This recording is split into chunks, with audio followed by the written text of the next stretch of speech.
नमस्कार, मौर्यध्वज एक्सप्रेस आप देख रहे हैं और आज हमारे साथ राष्ट्रीय आम जनशक्ति पार्टी के राष्ट्रीय अध्यक्ष हमारे साथ सुरेश कुमार जी हैं। सुरेश कुमार जी, बहुत बहुत स्वागत हमारे चैनल पे आपका।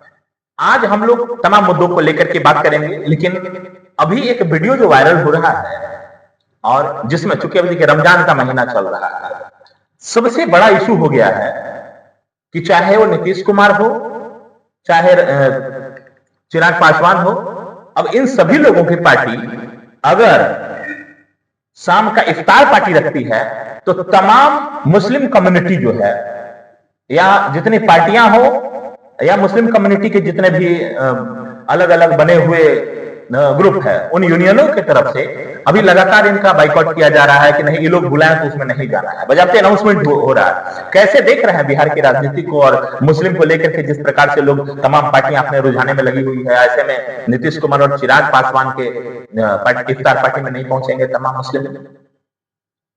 बिल्कुल सही सवाल आपने किया और इसके आने वाले बिहार विधानसभा चुनाव पर बहुत बड़ा परिणाम देखने को मिलेगा, क्योंकि मुस्लिम संगठन और मुस्लिमों ने इन पार्टियों से अपने आप को ठगा महसूस किया है, क्योंकि ये लोग वोट तो लेते हैं पर इनके दुख दर्द में साथ खड़ा नहीं हो पाते हैं।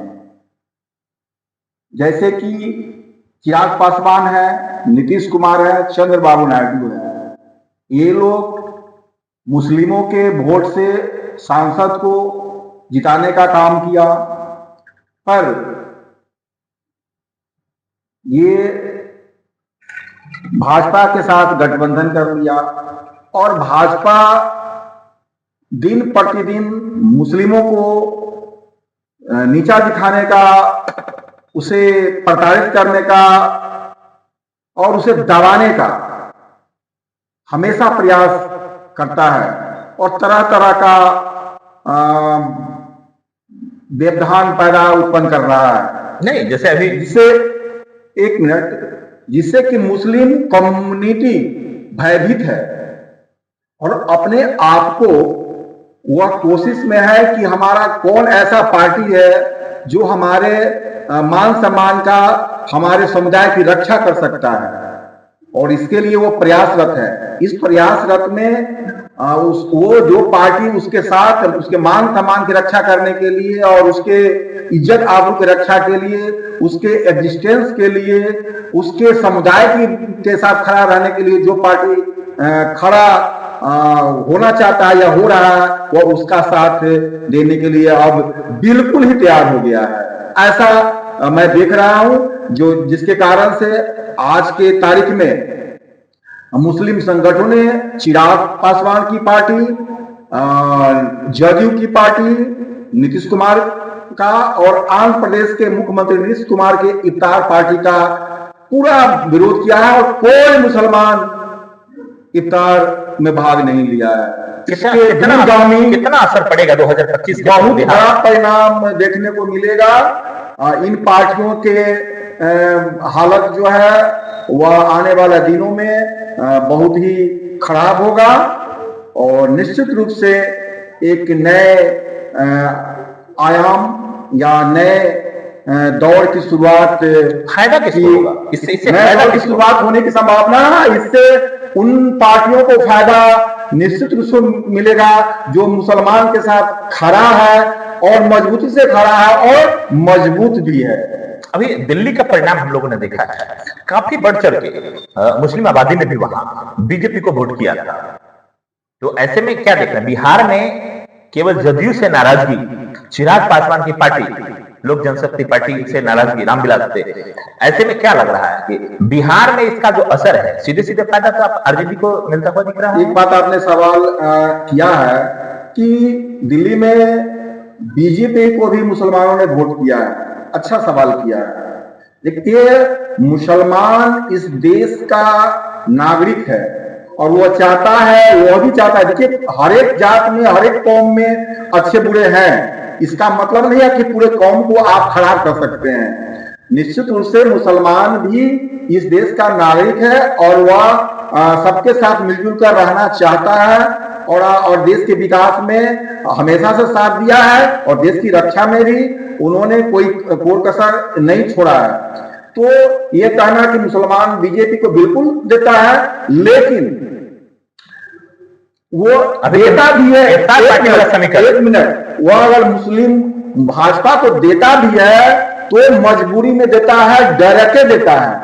ये जो कहिएगा कि उनके एजेंडे से खुश होकर, उनके बातों से खुश होकर, ऐसा मैं नहीं मानता हूं, क्योंकि ये लोग सब लोग जानता है कि अगर कोई आदमी किसी कौम को गाली देता है और उससे अपेक्षा करे कि हमें हमारे साथ खड़ा हो और हमें हमारे साथ रहे, ऐसा तो दूर दूर तक दिखाई नहीं देता है। तो फिर बीजेपी घिनाने में लगी हुई है कि वास्तव में हमने 3 तलाक को ला करके महिलाओं के मान सम्मान की बात किया। 3 तलाक बहुत बड़ा मुद्दा था। बिल्कुल।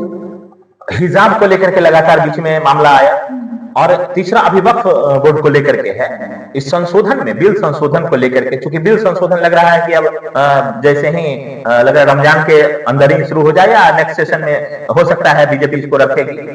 हालांकि इसमें जो बोर्ड के जो मेंबर थे, इसमें मुस्लिम समुदाय को भी विशेष रूप से रखा गया था। मजलिस हिंद के जो अध्यक्ष हैं, राष्ट्रीय अध्यक्ष, उनको भी रखा गया था। ऐसे में अब कहना कि नहीं, वास्तव में जो भी पार्टियां निर्णय ले रही है या सरकार जो निर्णय ले रही है, मोदी जी की सरकार, ऐसे में क्या लग रहा है कि यहां केवल बहिष्कार करना यह संकेत दे रहा है सेंट्रल को भी? बिल्कुल। देखिए, मैं जैसा समझता हूं कि जो देश में सरकार है बीजेपी की, वो केवल मुद्दों से भटकाने में महारत हासिल है। ये वक्फ बोर्ड,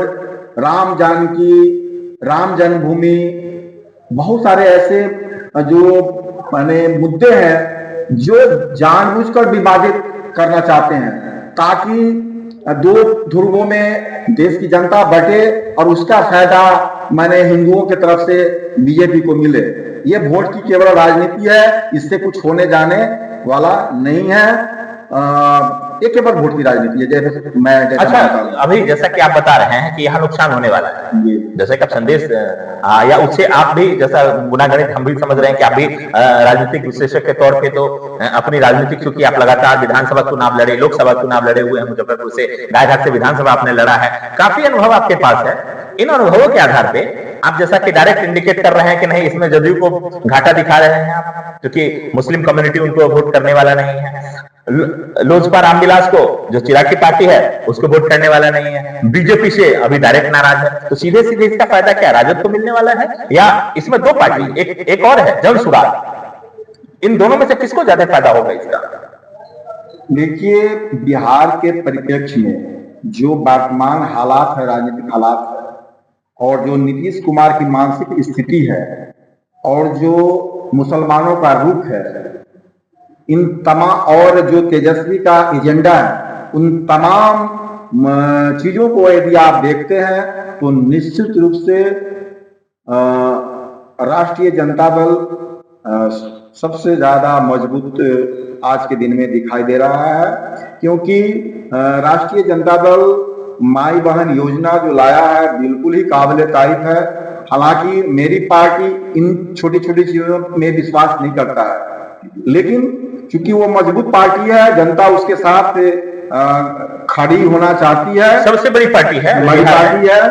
और जो 500 रुपया से 1500 रुपया वृद्धा पेंशन करने जा रहा है, ये अभूतपूर्व फैसला है। इससे निश्चित रूप से समाज में व्यापक परिवर्तन आएगा अगर ऐसा होता है तो इन सब जो है वृद्धा पेंशन में, और माई बहन योजना, और माई बहन मान योजना, इन सब और रोजगार के मुद्दे, ये मुद्दे जो है बिहार में काफी मुख्य मुद्दा बनेगा। और निश्चित रूप से जो इसकी अगुवाई करेंगे, और अगुवाई क्योंकि राष्ट्रीय जनता दल के नेता तेजस्वी यादव कर रहे हैं, तो निश्चित रूप से इसका फायदा राष्ट्रीय जनता दल को मिलने। बहुत धन्यवाद सुरेश जी आपका हमारे चैनल से विशेष बातचीत करने के लिए। और हमारे चैनल के तमाम दर्शकों से अपील कि आप अपनी राय कमेंट बॉक्स में जरूर बताइएगा कि वास्तव में बिहार की जो स्थिति है, आप अपने एंगल से कैसे देखते हैं, और अपने बिहार के परिप्रेक्ष्य में आप अपनी क्या राय रखते हैं। बहुत बहुत धन्यवाद तमाम दर्शकों का, विशेष तरह आपको बहुत धन्यवाद।